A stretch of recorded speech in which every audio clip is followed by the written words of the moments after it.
भेळेचे पैसे देण्याच्या कारणावरून चाकूने हल्ला करणाऱ्या राहुल भोसले आणि त्यांचा मुलगा राजवीर भोसले या दोघांवर राधानगरी पोलिसात गुन्हा दाखल झालाय।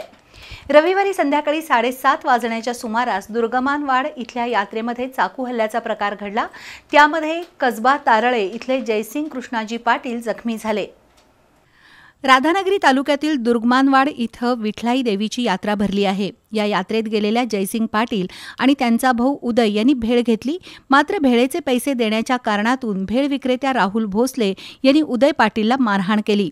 त्यावेळी जयसिंग पाटील यांनी आपल्या भावाला का मारलं अशी विचारणा केली।